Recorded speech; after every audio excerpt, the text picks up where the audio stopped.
அப்போஸ்தலனாகிய பவுல் ரோமாபுரியருக்கு எழுதிய நிருபம் 6ஆம் அதிகாரம். ஆகையால் என்ன சொல்லுவோம்?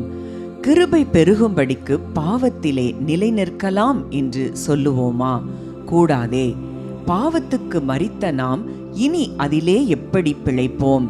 கிறிஸ்து இயேசுவுக்குள்ளாக ஞானஸ்நானம் பெற்ற நாம் அனைவரும் அவருடைய மரணத்துக்குள்ளாக ஞானஸ்நானம் பெற்றதை அறியாமல் இருக்கிறீர்களா? மேலும் பிதாவின் மகிமையினாலே கிறிஸ்து மரித்தோரிலிருந்து எழுப்பப்பட்டது போல நாமும் புதிதான ஜீவனுள்ளவர்களாய் நடந்து கொள்ளும்படிக்கு அவருடைய மரணத்திற்குள்ளாக்கும் ஞானஸ்நானத்தினாலே கிறிஸ்துவுடனே கூட அடக்கம் பண்ணப்பட்டோம். ஆதலால் அவருடைய மரணத்தின் சாயலில் நாம் இணைக்கப்பட்டவர்களானால் அவர் உயிர்த்தெழுதலின் சாயலிலும் இணைக்கப்பட்டிருப்போம். நாம் இனி பாவத்துக்கு ஊழியம் செய்யாதபடிக்கு பாவ சரீரம் ஒளிந்து போகும் பொருட்டாக நம்முடைய பழைய மனுஷன் அவரோடே கூட சிலுவையில் அறையப்பட்டதென்று அறிந்திருக்கிறோம். மரித்தவன் பாவத்துக்கு நீங்கி விடுதலையாக்கப்பட்டிருக்கிறானே. ஆகையால் கிறிஸ்துவுடனே கூட நாம் மரித்தோமானால் அவருடனே கூட பிழைத்தும் இருப்போம் என்று நம்புகிறோம்.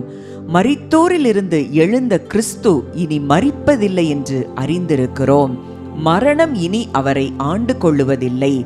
அவர் மரித்தது பாவத்திற்கென்று ஒரே தரம் மரித்தார்.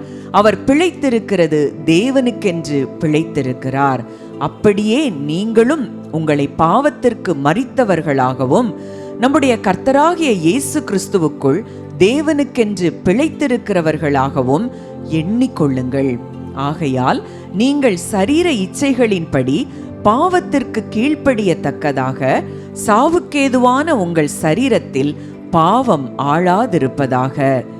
நீங்கள் உங்கள் அவயவங்களை அநீதியின் ஆயுதங்களாக பாவத்திற்கு ஒப்புக்கொடாமல் உங்களை மரித்தோரிலிருந்து பிழைத்திருக்கிறவர்களாக தேவனுக்கு ஒப்புக்கொடுத்து உங்கள் அவயவங்களை நீதிக்குரிய ஆயுதங்களாக தேவனுக்கு ஒப்புக்கொடுங்கள்.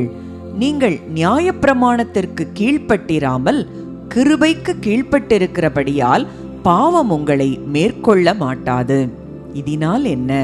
நாம் நியாயப்பிரமாணத்திற்கு கீழ்ப்பட்டிராமல் கிருபைக்கு கீழ்ப்பட்டிருக்கிறபடியால் பாவம் செய்யலாமா? கூடாதே. மரணத்துக்கேதுவான பாவத்துக்கானாலும் நீதிக்கேதுவான கீழ்ப்படிதலுக்கானாலும் எதற்கு கீழ்ப்படியும்படி உங்களை அடிமைகளாக ஒப்புக் கொடுக்கிறீர்களோ அதற்கே கீழ்ப்படுகிற அடிமைகளாயிருக்கிறீர்கள் என்று அறியீர்களா? முன்னே நீங்கள் பாவத்திற்கு அடிமைகளாயிருந்தும் இப்பொழுது உங்களுக்கு ஒப்புவிக்கப்பட்ட உபதேச சட்டத்திற்கு நீங்கள் மனப்பூர்வமாய் கீழ்ப்படிந்ததினாலே தேவனுக்கு ஸ்தோத்திரம். பாவத்தினின்று நீங்கள் விடுதலையாக்கப்பட்டு நீதிக்கு அடிமைகளானீர்கள். உங்கள் மாம்ச பலவீனத்தின் நிமித்தம் மனுஷர் பேசுகிற பிரகாரமாய் பேசுகிறேன். அக்கிரமத்தை நடப்பிக்கும்படி முன்னே நீங்கள் உங்கள் அவயவங்களை அசுத்தத்திற்கும் அக்கிரமத்திற்கும் அடிமைகளாக ஒப்புக் கொடுத்தது போல இப்பொழுது பரிசுத்தமானதை நடப்பிக்கும்படி உங்கள் அவயவங்களை நீதிக்கு அடிமைகளாக ஒப்புக்கொடுங்கள். பாவத்திற்கு நீங்கள் அடிமைகளாயிருந்த காலத்தில் நீதிக்கு நீங்கினவர்களாய் இருந்தீர்கள். இப்பொழுது உங்களுக்கு வெட்கமாக தோன்றுகிற காரியங்களினாலே அக்காலத்தில் உங்களுக்கு என்ன பலன் கிடைத்தது? அவைகளின் முடிவு மரணமே. இப்பொழுது நீங்கள் பாவத்தினின்று விடுதலையாக்கப்பட்டு தேவனுக்கு அடிமைகளானதினால் பரிசுத்தமாகுதல் உங்களுக்கு கிடைக்கும் பலன் முடிவோ நித்திய ஜீவன். பாவத்தின் சம்பளம் மரணம், தேவனுடைய கிருபை வரமோ நம்முடைய கர்த்தராகிய இயேசு கிறிஸ்துவினால் உண்டான நித்திய ஜீவன்.